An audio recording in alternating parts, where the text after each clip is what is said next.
Ahora, si vosotros abrís lo que sería el Workbench, lo veríais así, sin ninguna conexión. Entonces lo que tenemos que hacer es decirle, oye, ponte a mirar los servidores que existen y tráemelos. Y aquí automáticamente, al buscar servidores, ha detectado que en nuestra propia máquina ya teníamos un propio servidor. ¿Vale? Voy a abrirlo para editar la conexión. Y aquí lo que estamos viendo es que ha creado una instancia automáticamente de este servicio que teníamos inicializado, ¿vale? Este servicio que teníamos creado, mediante una conexión TCP/IP hacia el localhost, que como os he dicho es la propia máquina. Siempre que veáis localhost quiere decir que es la propia máquina. Y con el puerto 3306, que es el que hemos visto, que por defecto siempre se crea, ¿de acuerdo? No recomiendo modificarlo porque pueden ser liadas. Y eso, aquí nos vamos a conectar con el usuario root, el username root, que es el usuario también admin por defecto, pero podemos mirar de conectarnos con esto, ¿vale? A ver. Nos podemos mirar de conectar con nuestro usuario. Vale, pues nada. Aquí viene a ser con el root, que es el conector contra el servidor, ¿de acuerdo? Y luego es el usuario, Nacho, en este caso el mío, el que dentro de esta instancia tiene los permisos de admin, ¿de acuerdo? Aquí sí que veis que con este usuario sí que nos conectamos. Vale, y de default esquema todavía no vamos a hablar porque vamos a ver todas las diferentes bases de datos que puedan haber ahí dentro. Entonces, simplemente haciendo clic izquierdo sobre esta ventana, ya entramos aquí y vemos todo lo que tiene esta ventana. Esta sería la vista principal del Workbench sobre la tabla que nosotros tengamos creada. En este caso, aquí lo que estamos viendo es que tenemos una base de datos, que es la base de datos inicial, la base de datos de sistema, en la cual podemos tener tablas, vistas, stored procedures y funciones, ¿vale? Entonces, las tablas son aquellos almacenes de datos que utilizaremos para guardar la información física, ¿vale? En este caso tenemos una tabla que es sysconfig, que podemos mirar de ver qué es lo que nos devuelve, porque sería una estructura muy similar, ¿vale? Las tablas todas serán así, tablas en las cuales hayan columnas con campos y las filas son registros, ¿de acuerdo? Bien, pues en este caso vemos en esta tabla de sys.sysconfig, que ni idea de lo que es, pero para que veáis la estructura de cómo es, ¿de acuerdo? Pues tenemos estos datos, estas variables, tal y pascual. Vale, perfecto. Luego tendríamos lo que son, vale, estas son perdón, volvemos a la tabla, tenemos las columnas y aquí tendríamos los diferentes campos, ¿de acuerdo? Y podríamos ver aquí abajo los tipos de variables que tiene cada campo. Tendríamos todo, en este caso esto sería un timestamp, que es una variable de tipo temporal, que es este de aquí, y en los otros serían varchar y varchar de 128 caracteres. Varchar vienen a ser los strings que hablábamos en la programación en C, ¿de acuerdo? Es decir, son cadenas de caracteres. Si os dais cuenta, aquí una diferencia que hay entre todos, tenemos que esta variable, aparte de ser varchar, es pk. Pk lo que quiere decir que es primary key, que es una llave primaria. Lo que quiere decir que sea una llave primaria quiere decir que va a ser un campo que va a ser la clave de esta tabla, va a ser el campo principal. Y campo principal no puede ser duplicado, no pueden haber dos campos diferentes. Por ejemplo, si nosotros luego más adelante que lo pondremos una base de datos de empleados de una empresa sin nombre, ¿vale? Datos de ejemplo, nosotros tenemos que tener en cuenta que cuando importemos la tabla de empleados, su primary key, su clave primaria va a ser el propio empleado, porque dentro de la tabla de empleados no podemos tener dos veces el mismo empleado. Entonces, si nos lo planteamos así en cabeza, lo que nos planteamos cuál sería la historia, tenemos que tener en cuenta que en la tabla esta de empleados vamos a tener información del nombre, tal vez el DNI, un identificador propio que la base de datos le dé, y todo esto, ¿de acuerdo? Entonces un nombre no puede ser una clave primaria, ni siquiera el nombre combinado con los apellidos, porque por muy difícil que sea que un nombre se repita, si un nombre se repite ya tenemos problemas, porque podemos tener dos empleados que tengan los mismos nombres y apellidos, puede darse la casualidad, entonces es un mal ejemplo de primary key. Pero un DNI es imposible que se duplique, ¿de acuerdo? Entonces un DNI nos podría servir como clave primaria, ¿de acuerdo?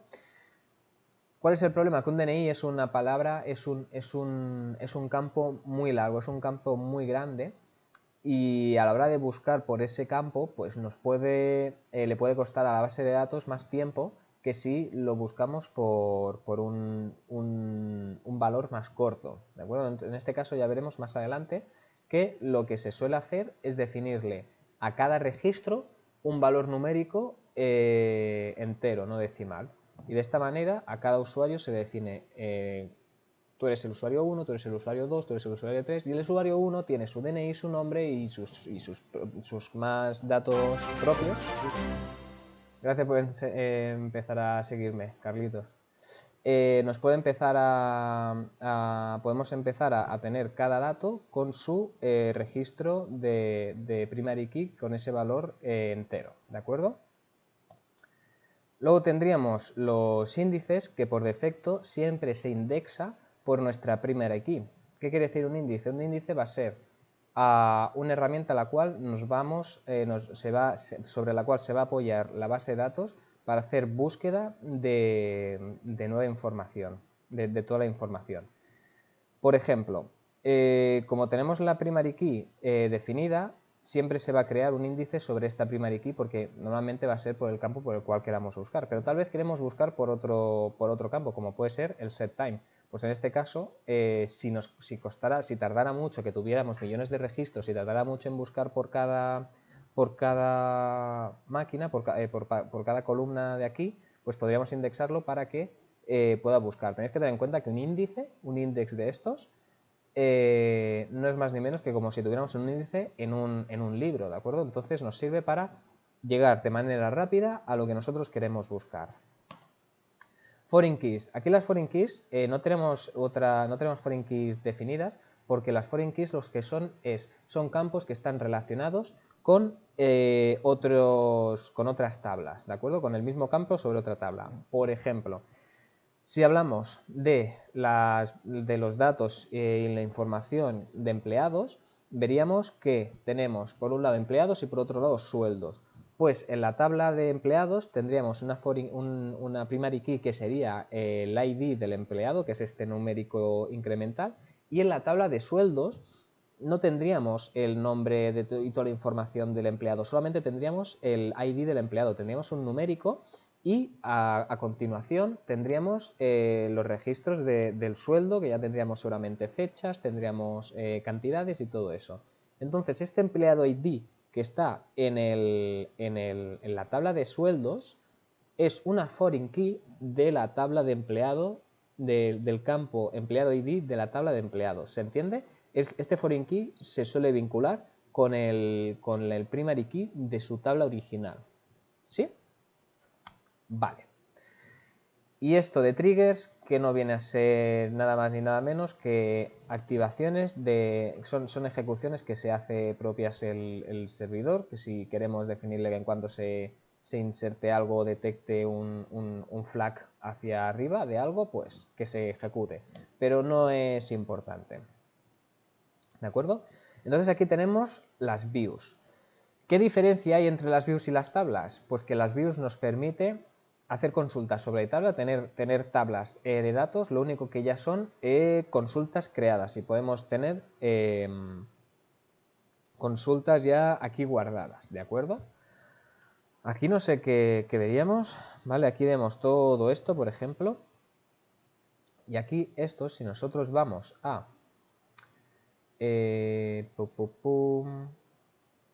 no puedo ver su consulta interna que tiene. Bueno, pues no se puede ver, ¿no? Vale. No podemos ver. Simplemente lo que tenemos que tener en cuenta es que las views lo que tienen son códigos SQLs en los cuales se está haciendo no solamente No, esto no.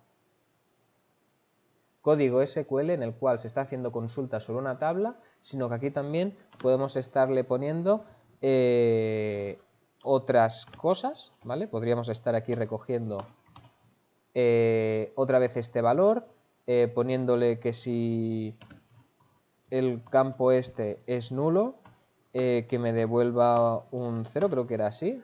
No, no era así, era cual este. ¿De acuerdo? Que si, para editar un poco, que si la vista que queremos, pues en vez de que nos devuelve la tabla normal, lo que queremos es que si el nulo este era, si tenemos este campo nulo, pues que nos devuelva como un 0, ¿de acuerdo? Son modificaciones sobre las tablas, pero no modifica la tabla, modifica lo que tú estás viendo de la tabla, ¿de acuerdo? Son vistas. Aquí tenemos stored procedures, que no son ni más ni menos que funciones que pueden hacer cualquier cosa que quieras programarle, ¿de acuerdo? No voy a especificaros en qué, porque puede ser cualquier historia que queráis ejecutarle, puede ser cualquier cosa.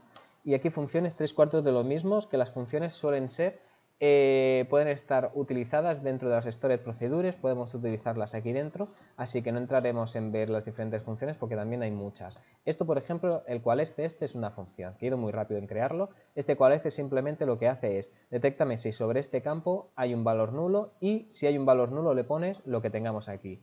Se le puede poner un integer como se puede poner otro campo.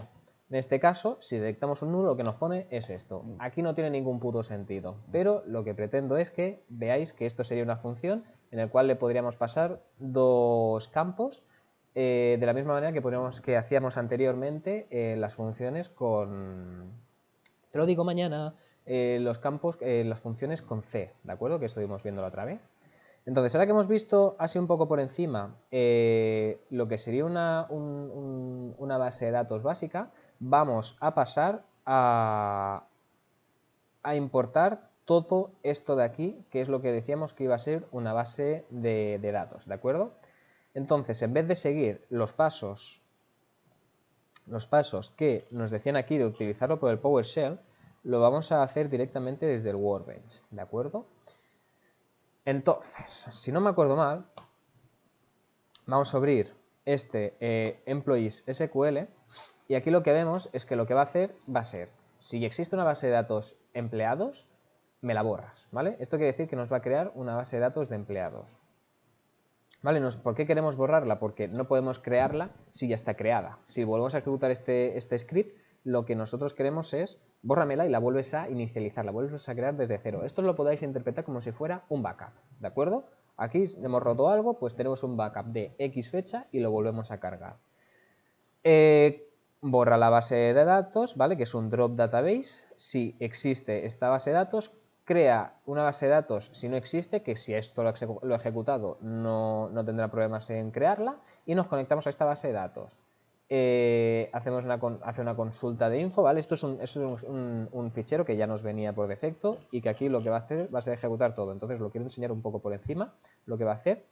Esta base de datos, todo y que va a estar vacía, el código se asegura de eliminar todo lo que tenga. Así que si existen estas tablas, las borra, ¿vale? Que van a ser las tablas que se van a crear a continuación.